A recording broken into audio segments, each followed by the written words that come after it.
Okay, welcome to another webinar update. James Meschino here. Thank you for sitting in today. I really appreciate it. This is another webinar where you start to see important research studies that have been published that demonstrate the efficacy of certain natural agents and how they've been used in clinical studies with humans to produce really important outcomes, whereby the conventional sort of medical channels really haven't embraced these things. So it's a whole series of opportunities really to enhance the health of our patients by incorporating some of these complementary measures that I've shown you over the last number of weeks.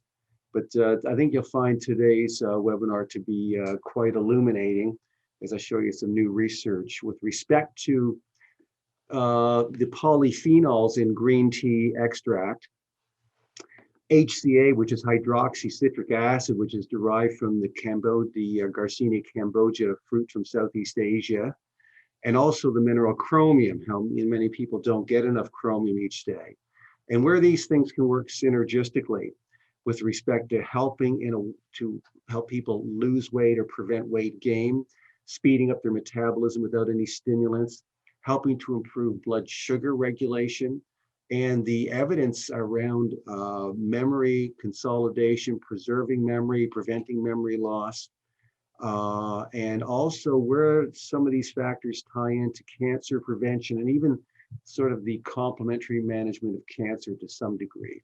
So let's get started. The overview is that the combination of chromium, hydroxycitric acid, and green tea extract supplementation is an important targeted combination to aid in improving glucose, cholesterol, and triglyceride blood levels, not just glucose, but also some of these lipids, enhancing weight loss results by decreasing body fat and increasing lean mass gains, which is hard to do as you get older. As your lean mass goes up, your metabolism speeds up. But there's also other factors in green tea that if you take the caffeine out, it still has an effect on speeding up metabolism independent of lean mass gains, which I will show you. So it's speeding up metabolism without any dangerous stimulants. And that's really a key factor here, that you're not using ephedra or caffeine to produce these effects, which can cause arrhythmias and dangerous cardiovascular complications and seizures and so on, high blood pressure. Also, as an adjunct to athletic performance to complement training and other nutritional strategies, this combination is also highly efficacious, as you'll see. And also preserving brain function and memory. And as I said, some very important studies now on cancer that I think you'll find quite eye-opening. So let's start with chromium. It's a mineral, of course. Most adults consume 25 to 50 micrograms a day. The recommended amount to get each day is 50 to 200. So a lot of people are walking around in a marginal chromium deficient state because in food refining, a lot of chromium is lost, less chromium in the soils. A lot of reasons for this.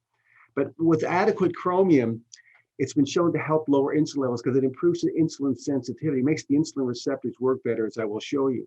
And once you lower insulin, you stop converting carbohydrates into fat. So triglycerides go down, less lipogenesis. And when insulin levels are lower, because you don't need to secrete as much because the receptors work better, then you don't resorb as much sodium in the kidney as we talked about last week. So it helps to even lower blood pressure. You'll see that chromium supplementation in certain individuals can actually produce that effect. Because chromium is also stimulating the insulin receptor to work better, that allows more amino acids to go into muscle. So if you're doing any strength training, you get increased lean mass gains. There's more muscle protein synthesis happening, as you'll see in the studies that I'm going to show you. So you get more lean mass gains, which as you get older helps to speed up your metabolism. But in young athletes, that's desirable to give them more lean mass for athletic purposes. It's also been shown to reduce body fat by elevating resting metabolic rate and decreasing lipogenesis. So it sort of refers to what we talked about above. And also, as you improve insulin function, it helps to lower cholesterol because if you convert less carbohydrates into triglycerides in the liver, you don't have to secrete as much cholesterol to transport those triglycerides. So even cholesterol comes down to some degree. And chromium supplementation has been shown to help prevent or reverse, corticosteroid drug-induced diabetes. We give people cortisone or prednisone that can trigger diabetes, but that's often because they're losing so much chromium from the administration of the drug that giving them concurrent supplementation with chromium can help to prevent that onset of diabetes. I'll show you all these studies. And understand that exercise increases urinary loss of chromium. So anyone that's exercising regularly is losing a lot of chromium, needs to be replenished. Most people don't get it from diet alone. This is why supplementation is something we need to talk about. So the way that chromium works with insulin receptors, these proposed models, is that you have the insulin receptor. Just trying to find my mouse on the screen. There it is. So here's the insulin receptor here. So chromium, and when there's enough in the bloodstream, it diffuses into the cell. It binds to the lower weight sort of insulin or chromium peptide, which then goes and binds to the insulin receptor, makes it work better. That opens the door of the GLUT4 transporter, allowing more glucose to get into the cell. So that then lowers your blood sugar level. You're making the insulin work more effectively, making that insulin receptor work more effectively when insulin attaches to it. So you don't need as much insulin to be secreted. So that helps type 2 diabetics and pre-diabetics, helps to reverse the condition to some degree. The other model shows that when chromium attaches to the receptor, or when in the presence of chromium at sufficient levels, it improves the configuration of the insulin receptor so that insulin fits into the receptor more effectively, so you need less insulin.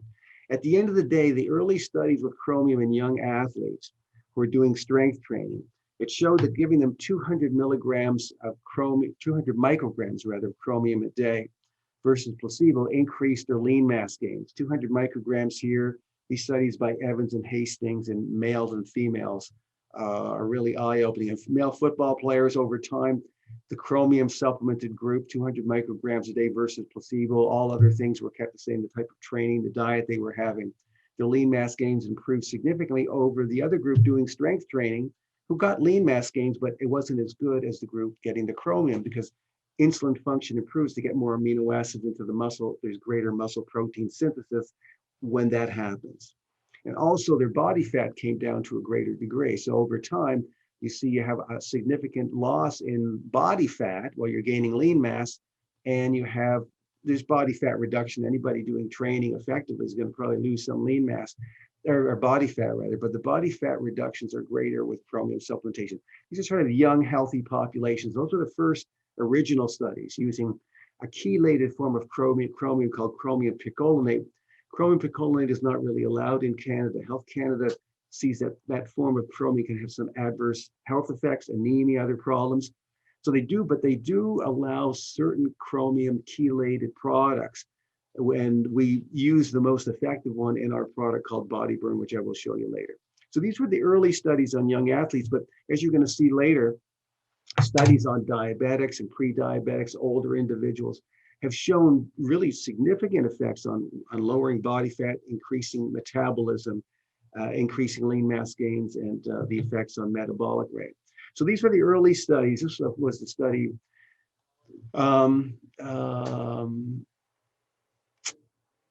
Normal dietary intake of chromium is often suboptimal. That's true. In addition to effects on glucose, insulin, lipid metabolism, chromium has been reported to increase lean mass and decrease percentage body fat, which may lead to weight loss in humans. Studies show that in many cases it does that. This is a review article by Anderson, who is has remained a very important chromium researcher to this day.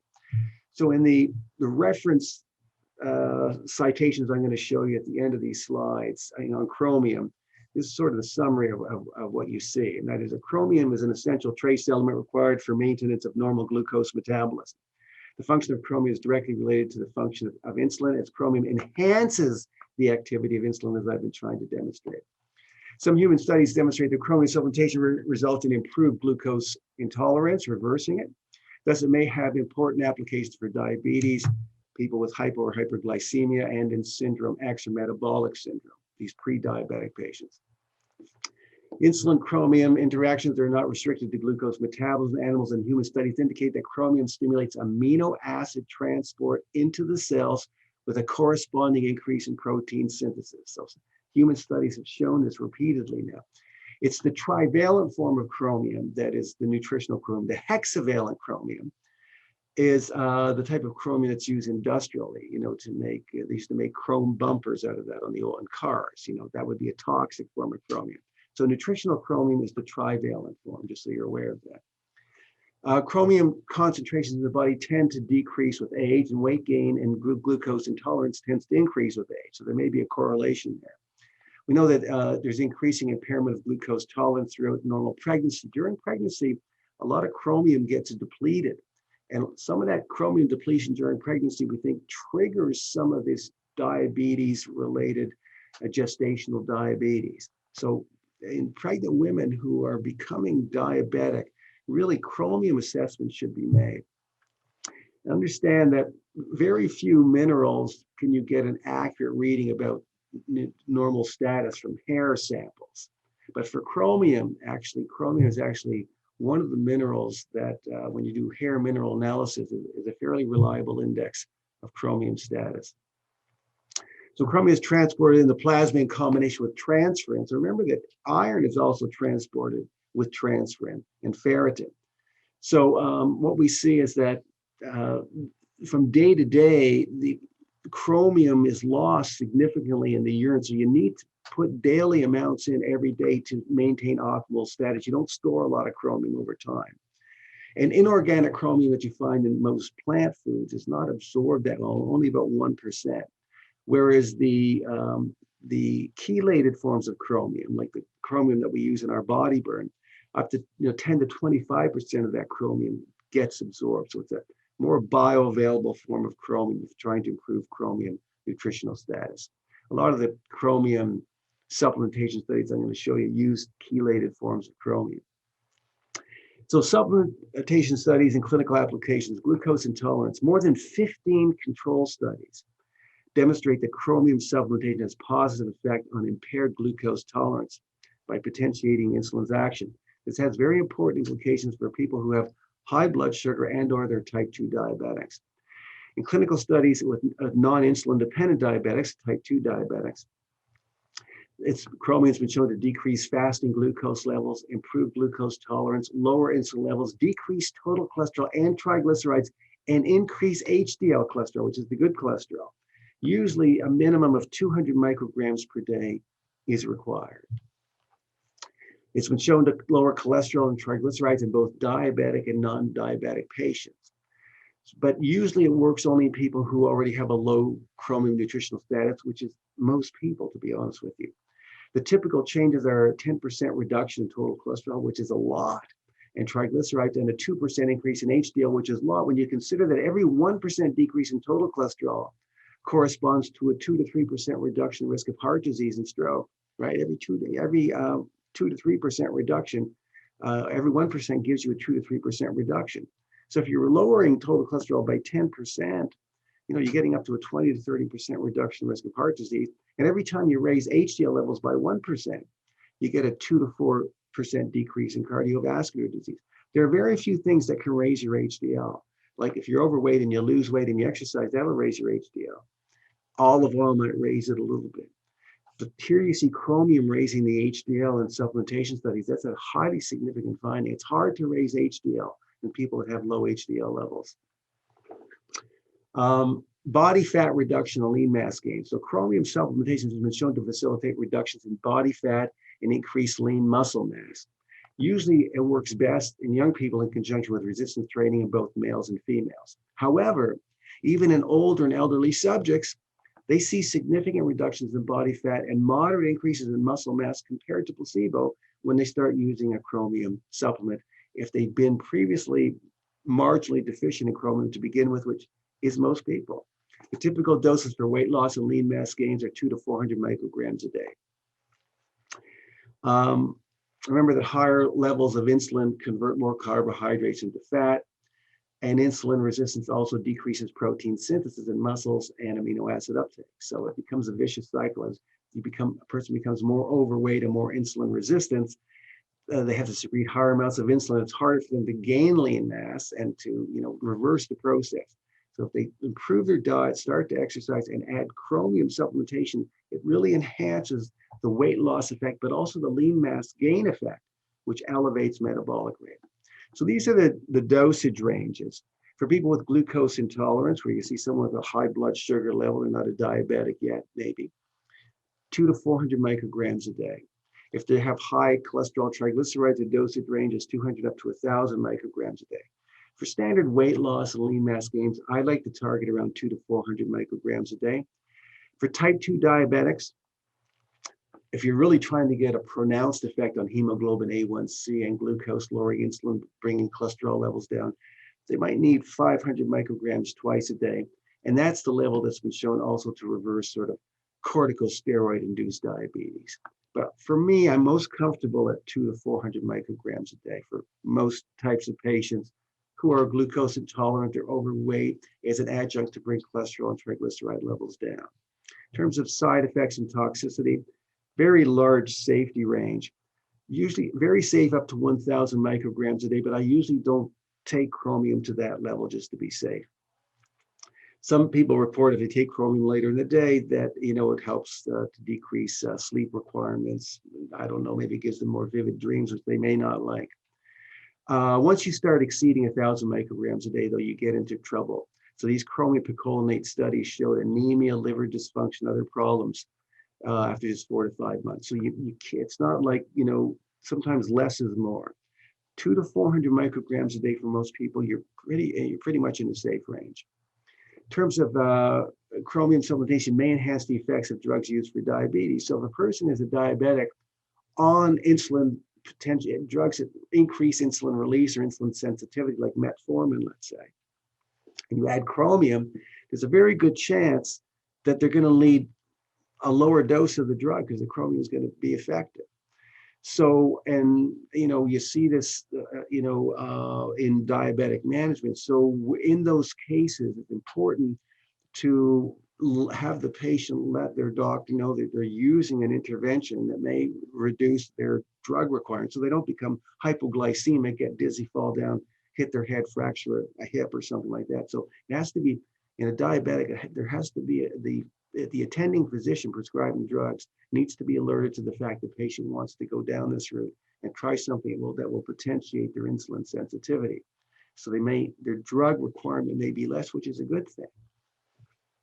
Insulin-independent diabetics, type 2 diabetics, also may be required to lower their insulin, insulin-dependent diabetics, type 1 diabetics can also use this, but again, it's going to probably lower their requirement for insulin. So if the doctor has them on a scheduled insulin program based on how they're eating and past performance, the attending physician has to be in on the decision making. You have to work in cooperation with them to make sure that you don't put this person into a hypoglycemic state where they have dizzy spells, fall down, hit their head, fracture a hip, or some other adverse outcome. Remember that corticosteroid drugs are increasing the urinary loss of chromium. So there's justification in giving increased chromium to people on prednisone and related drugs. Nutrient interactions, refined sugars increase urinary loss of chromium. Just even a high carbohydrate diet that a lot of endurance athletes might use can also increase the urinary loss of chromium. So this is other implications for chromium supplementation. So even in standard textbooks now of nutrition and health and disease, like this is the classic textbook used by dietitians. It shows that chromium is shown to potentiate insulin function. It's not speculation anymore, thus improving glucose uptake and protein synthesis. Chronic chromium deficiency increases blood cholesterol, decreases sensitivity to insulin, and increases the risk of developing type 2 diabetes. So a lot of people walk around with this marginal chromium deficient state because foods are so devoid of chromium today. Many North Americans are getting less than the 50 to 200 micrograms a day that's recommended. And that's because the foods that are high in chromium, not only is there depletion during food processing, but the foods that are high in chromium are not foods that people often eat regularly enough to meet their chromium status. Things like wheat germ and broccoli and prunes and asparagus and mushrooms. They're not high on people's brewer's yeast. Who's having that every day? Food processing removes a lot of chromium. And as I said, strenuous exercise increases urinary loss of chromium. And as I said, chromium competes with iron for binding to transferrin. So you think, if I start giving chromium, am I going to block iron's transport through the body and produce anemia? But within the safe range of chromium supplementation, I'm showing you that's never been shown to be a problem. So these are the references that I promised you that all this information is derived from. So in recent years, looking at chromium in diabetes studies, a 2015 study showed positive effects of chromium supplementation in overweight and pre-diabetic subjects, increasing their lean mass and reducing their fasting plasma glucose in a 4-month study using chromium supplementation 200 to 400 micrograms a day. So we're getting, it's not just for young athletes who want to gain lean mass, it now has tremendous applications for this increasing diabetic population that we have and these many pre-diabetics that we have. 2006 study with type 2 diabetics who were taking sulfonylurea agents to sort of boost insulin secretion from the pancreas saw significant improvement in insulin sensitivity and glucose control with 1,000 micrograms a day of chromium, with significant attenuated body weight gain. So it stopped your body weight gain and also stopped visceral fat accumulation compared to the placebo group. So all other factors being equal, the chromium group starts to get these effects of increased glucose function and attenuating fat gain. Not all the studies using chromium have shown benefit in increasing lean mass gains and lowering glucose. However, in my experience, honestly, when you use chromium in conjunction with some other natural agents that I'm going to show you, very often you can get a very significant and pronounced effect. So this takes us to the second nutrient that I want to talk to you about, because I like combining chromium with hydroxycitric acid in most situations.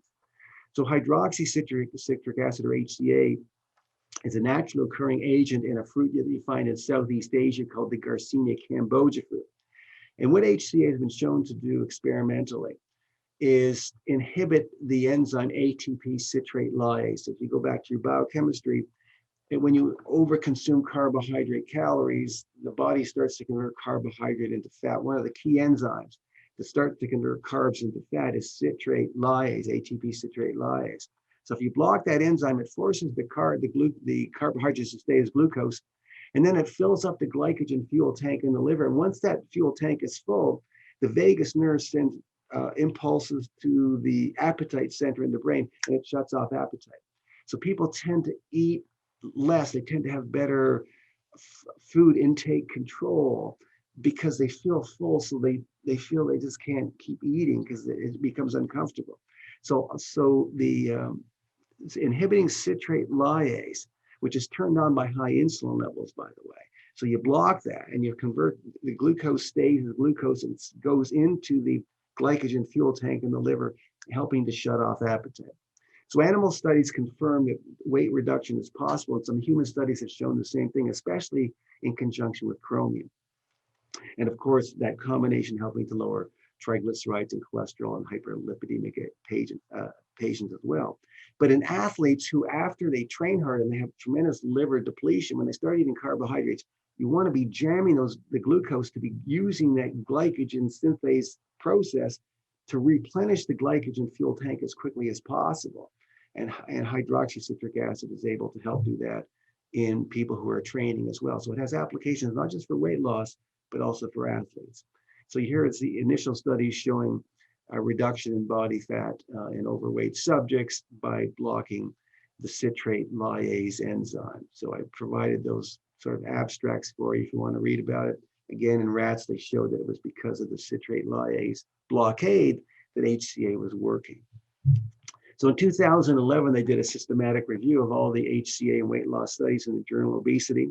There were 23 eligible studies. They found that 9 really met the inclusion criteria. And the meta-analysis overall revealed that HCA by itself, not with chromium or anything else, gave a small but statistically significant improvement in weight loss versus placebo. So giving someone hydroxycitric acid if they're overweight as just a single supplement may have a small, modest effect. But really, it should be combined with chromium, and as I'm going to show you later, also the polyphenols in green tea extract. Some authors have suggested that HCA causes weight loss by its effects on blocking the citrate lyase enzyme. Others say it also increases serotonin in the brain. When you have more serotonin, it shuts off appetite. And they're also saying HCA may block the absorption and digestion of carbohydrates from the intestinal tract. So you absorb less carbohydrates into the bloodstream in the first place. So there's All of these models have been shown in different studies, but we really think that it's the blocking of citrate lyase, which is the key factor here. And these are the references for hydroxycitric acid. So this takes us to our third nutrient of the day that is sort of synergistic now with chromium and HCA. And these are the polyphenols in decaffeinated green tea. And the main polyphenol that we're going to mention over and over again is EGCG, or is epigallocatechin gallate. So green tea first was discovered in China back in like 3000 BC or earlier. It was brought to Japan from China by Buddhist priests, and then it sort of spread through Europe and then to the New World.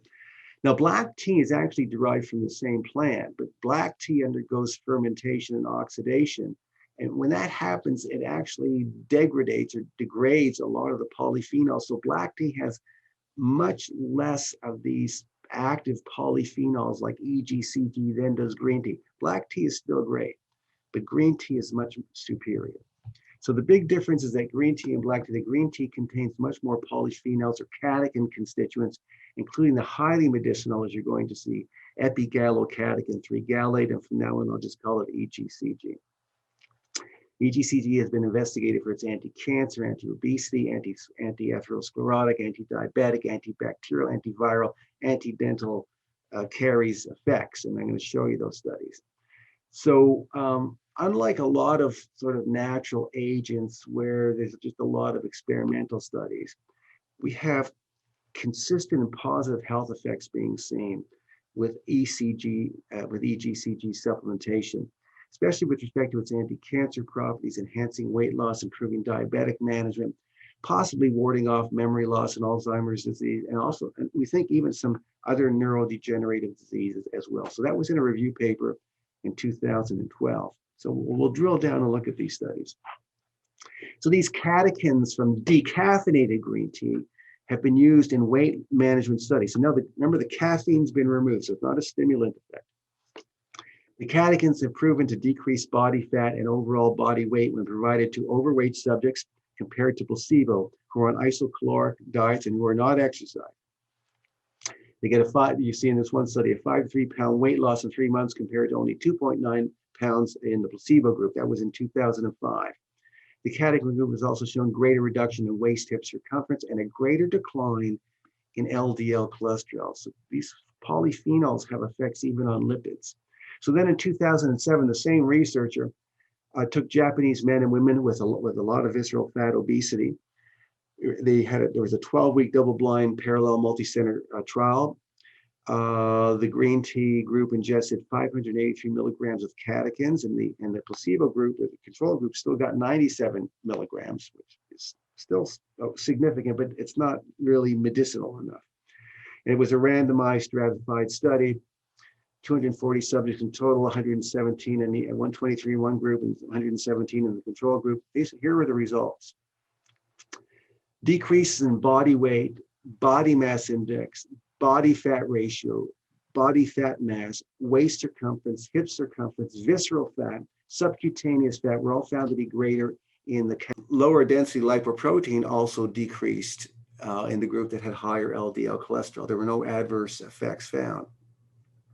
So the discussion that they had at the end, this is the quote, the continuous ingestion of green tea extract high in catechins led to a reduction in body fat, systolic blood pressure, and LDL cholesterol, suggesting that the ingestion of such an extract contributes to a decrease in obesity and cardiovascular disease risk, which is, really impressive.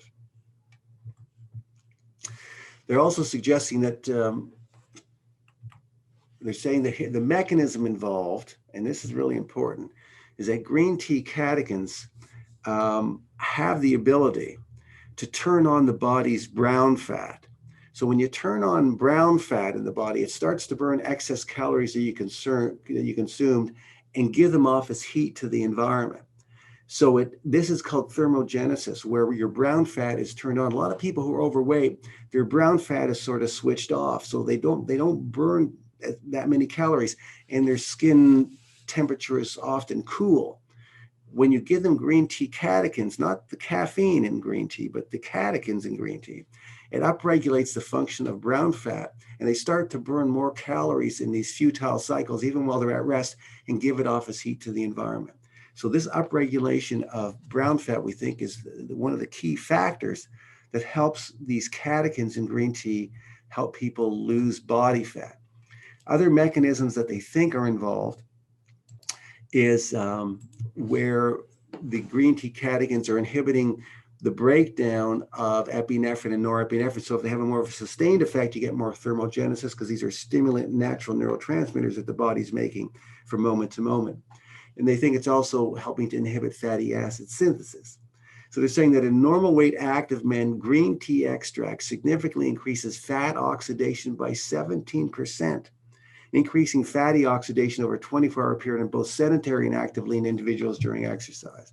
So you're increasing fatty acid oxidation, often just giving that energy off as heat to the environment, increasing thermogenesis.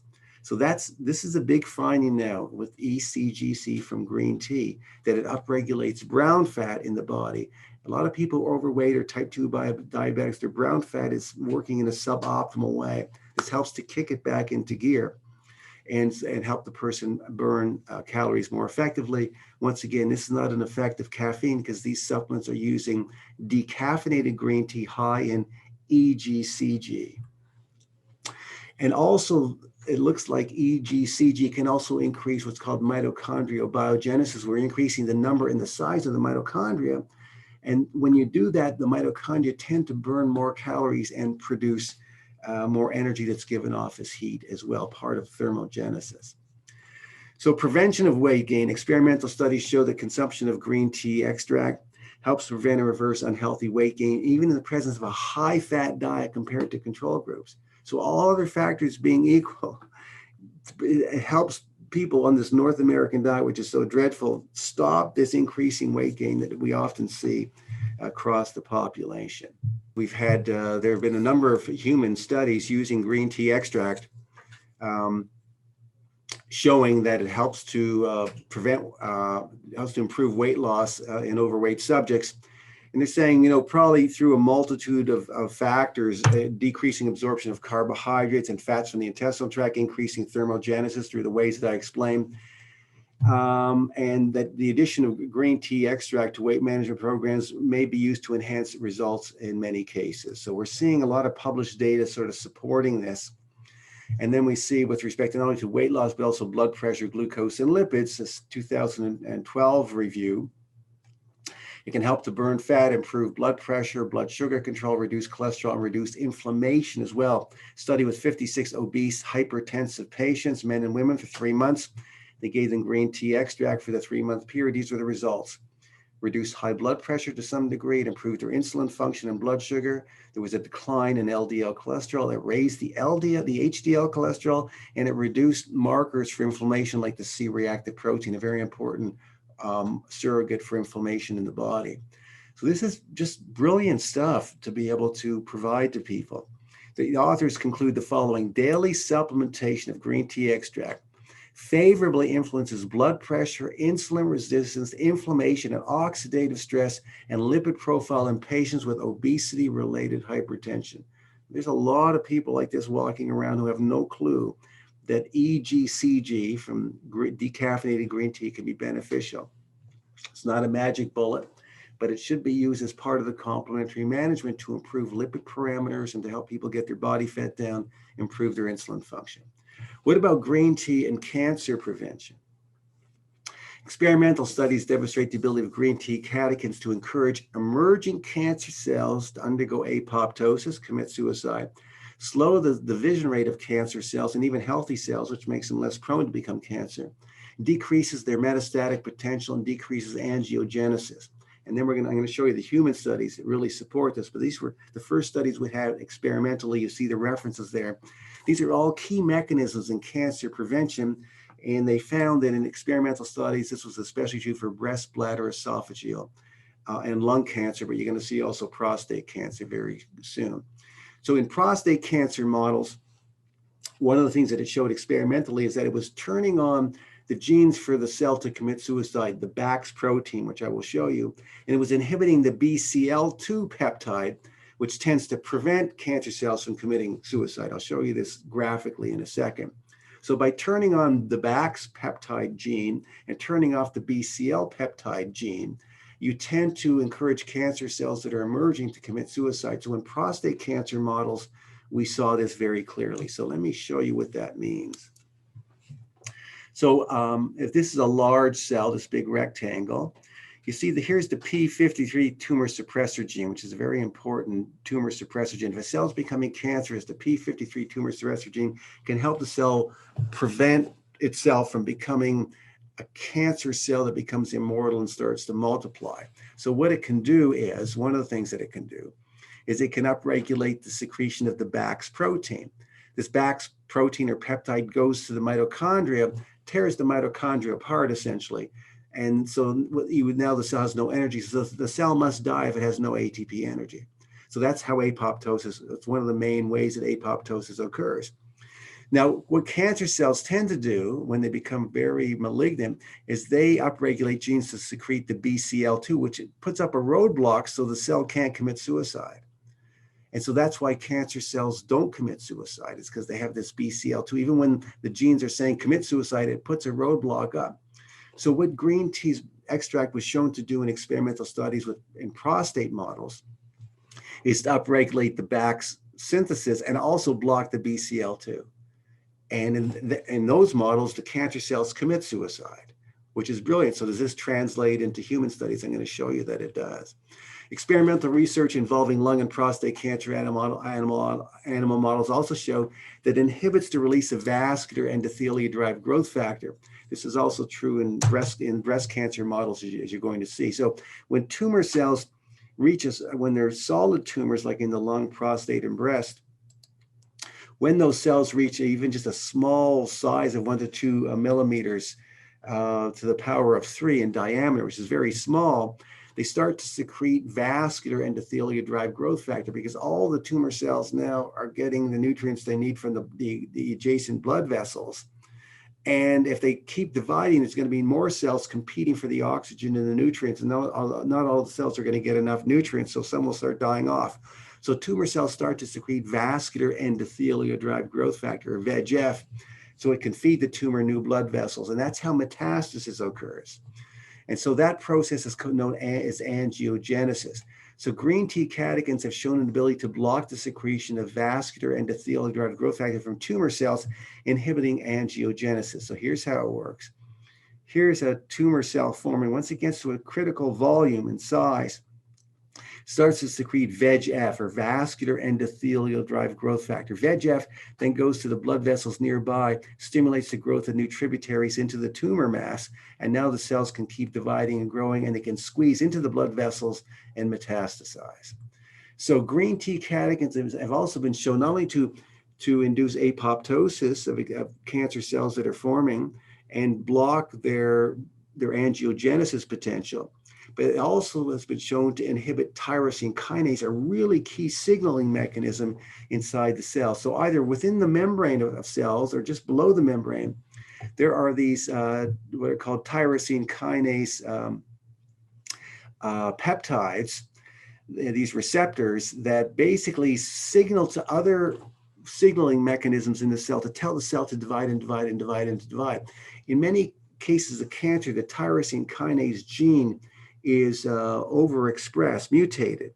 So tyrosine kinase is constantly telling the cell to divide. It becomes dysregulated, and you have uncontrolled cell growth. So green tea catechins have been shown to block the dysfunctional behavior of tyrosine kinase in many different types of cancer cells in cancer models, making them less aggressive and slowing down cell division rate and metastatic potential. So here's how that works, because you're going to see it translates into human studies here in a moment. So here's receptor tyrosine kinase here and here. So often a ligand or receptor is stimulated, and then receptor tyrosine kinase sends a signal down to the genes telling the cells to divide and multiply. Well, if without this signaling mechanism, if the receptor tyrosine kinase is already overexpressed or already just constantly in a turned on position, you don't even need the outside stimulation. It's just constantly sending the stream down to the nucleus, and the cells are dividing faster and faster. Likewise, in this model, where it comes down through AKT or down through nuclear factor kappa beta, stimulating other genes to cause cells to divide, or down through AKT, stimulating other factors that also cause the cell to keep dividing in an uncontrolled fashion.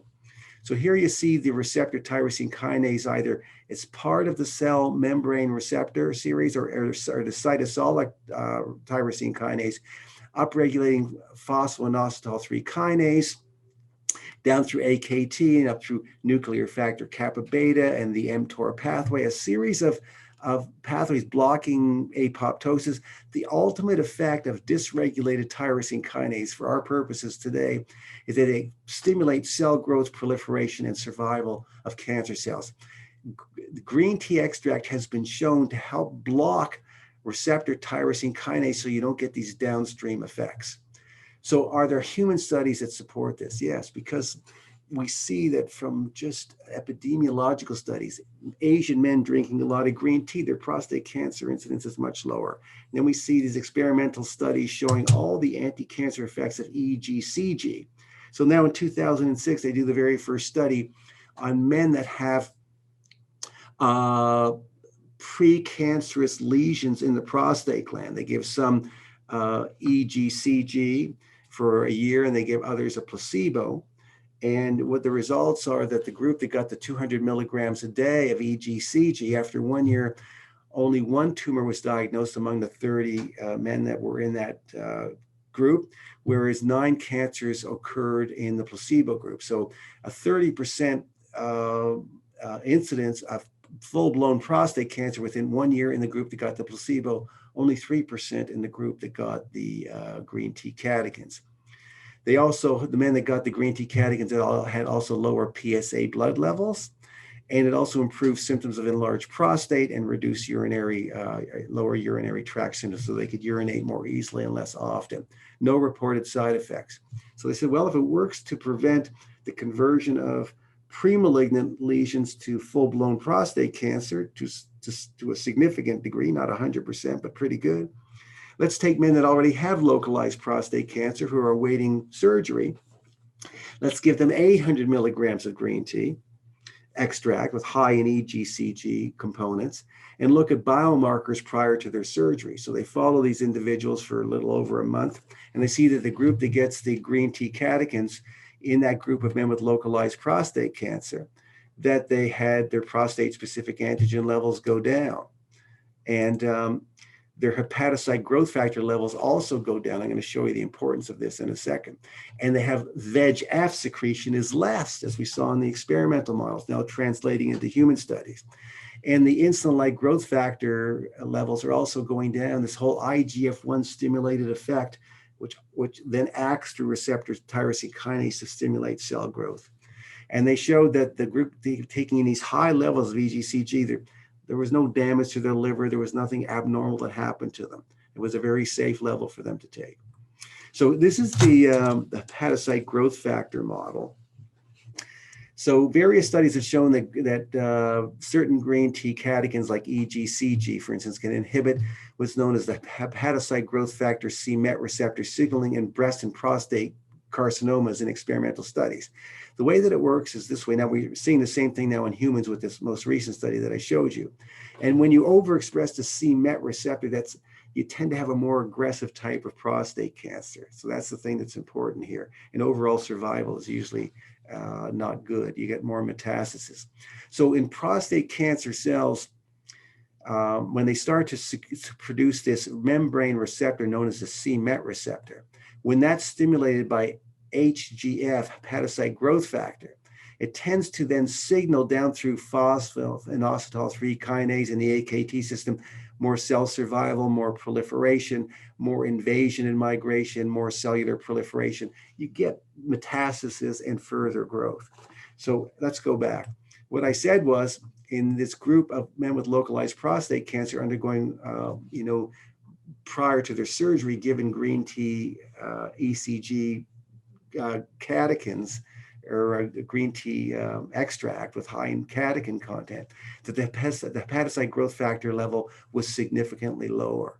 And that becomes very important as you start to decrease these biomarkers to make the cancer less likely to metastasize and be aggressive.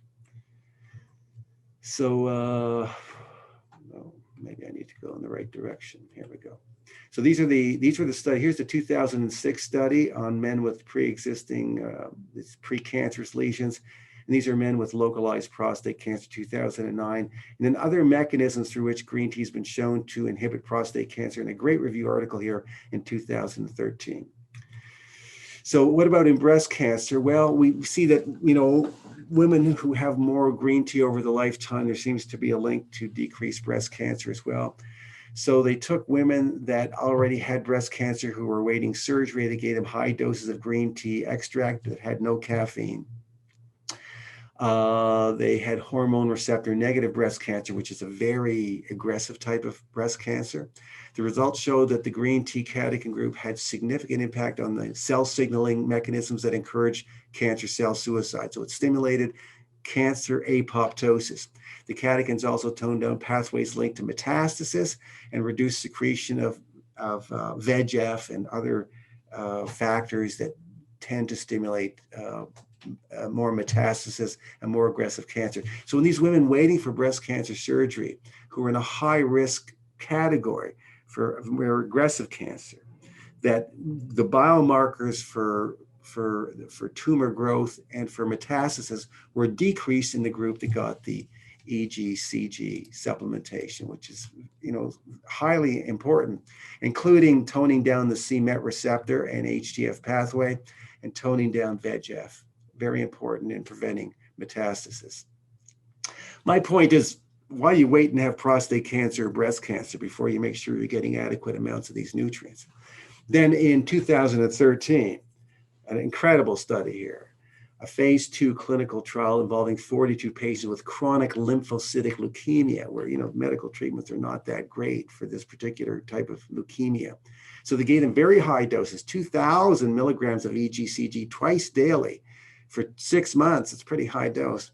But the results showed that 31% of these patients demonstrated a sustained reduction in the absolute leukocyte count. So of course, when you have leukemia, your white blood cell count is rising.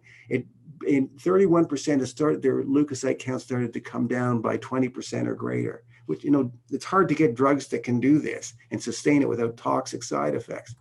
But it also showed that their lymph nodes, the enlargement was shrinking as well. You're getting a reduction in lymph node enlargement, another key telltale sign of progression of the disease.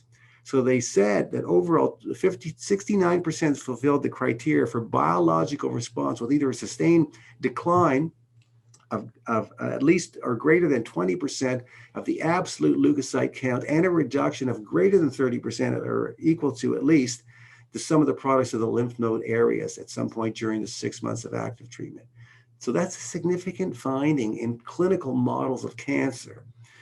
What about green tea, dementia, Alzheimer's disease, mild cognitive impairment? Experimental studies have shown that ECGT protects brain cells from undergoing degeneration and death during the aging process from insults like free radicals, inflammatory processes, the buildup of beta amyloid plaque, a hallmark feature of Alzheimer's disease. These experimental studies show that green tea catechins act as antioxidants in the brain. They inhibit brain inflammation. They block steps in brain cell death, and they inhibit the synthesis of beta amyloid plaque, hugely important in Alzheimer's prevention. So this 2019 publication, the journal Nutrients, reviewed all the available studies looking at green tea intake and memory. That's what they say. The results seem to support the hypothesis that green tea intake might reduce the risk of dementia, Alzheimer's disease, cognitive impairment, or same thing repeated. I must have made a mistake when I copied it. 2018 study showed, so what about, does it really apply in clinical tests against placebo? So here's a 2018 study with looking at working memory in older women. So it took women 50 to 63 years old, gave them green tea extract, and then as a one-time high dose, just once they took it. And then they looked at their working memory over the next 24 hours. And in fact, there was a significant improvement in their working memory with just one dose of high intake of green tea extract. Younger women didn't get the same benefit from the one-time dose. Researchers go on to apply the green tea catechins, especially EGCG, may be beneficial in preserving and enhancing memory in women over the age of 50. But there have been studies in younger people as well, which I'm going to show you. So this is a 2014 study looking at green tea extract improving memory in young men and also increasing brain connectivity between the parietal lobe and the frontal lobe on MRI evaluation. So this is in the Journal of Psychopharmacology in 2014.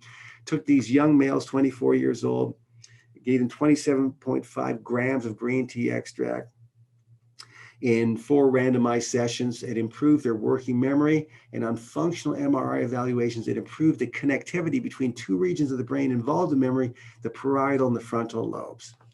So this was 12 young, healthy, right-handed males who ingested the green tea. Compared to the placebo group, the group taking the green tea showed improved working memory and evidence of on functional MRI of improved nerve connections in the part of the brain involved in memory consolidation. The increased connectivity seen on the functional MRI was strongly correlated with positive effects seen on task performance by the participants. So it wasn't just some abstract, oh, you're getting more connections. Does it translate into function? Translate into better task performance? Thus, the studies together indicate that green tea extract might modulate working memory processing by increasing prefrontal brain activity as a result of enhanced bottom-up connectivity from the parietal cortex. Now, they said, if it really works, let's really put it to the test in these patients who were born with Fragile X syndrome. So in this 2019 landmark study, they took EGCG supplementation, giving it to 18 to 55-year-olds who have Fragile X syndrome, and it showed significant improvement in cognition, including memory, and improved functional competence in everyday life. So who are these individuals? Someone born with Fragile X syndrome, it's a genetic disorder whereby the brain cannot make key proteins, a key protein needed for brain development, and thus these individuals exhibit over their lifetime major developmental delays, not sitting or walking at predicted times, and development, learning disabilities, social and behavioral problems, not making eye contact, attention problems, anxiety, hand flapping, speaking in sort of inappropriate ways, not really thinking in a way that would be conducive to a situation, or being overly active. So the EGC supplementation of 5 to 7 milligrams per kilogram per body weight in these subjects resulted in a significant improvement in memory and delayed function after just 3 months. So all of a sudden, their brain cognition and their overall cognitive performance improves in people that have a genetic disorder for delayed brain function, developmental problems, and ongoing learning disabilities throughout all of life. That's an incredible testament to the value of green tea extract. Animals on mice have shown that it can actually increase neurogenesis in the hippocampus. So, you know, in Alzheimer's disease, what happened in the hippocampus, where you consolidate short-term memory into long-term memory, is you get neuronal cell death and atrophy of the hippocampus.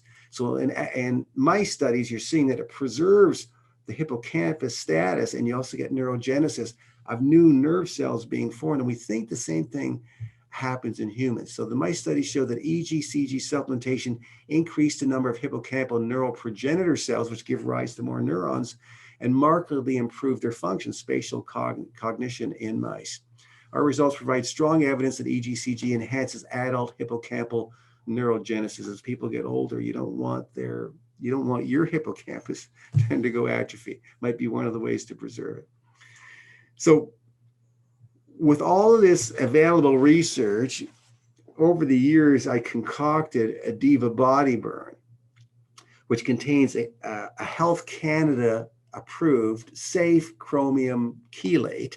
Okay? 3 capsules gives you 200 micrograms of chromium. So remember, the inorganic chromium is not absorbed very well. It needs to be chelated, along with HCA, hydroxycitric acid from Garcinia cambogia, using the dosages that have been shown to be effective in these weight loss studies. And also decaffeinated green tea, very high in catechins and EGCG content, the highest you can find actually in raw materials in the marketplace. So this combination, where does it have clinical application?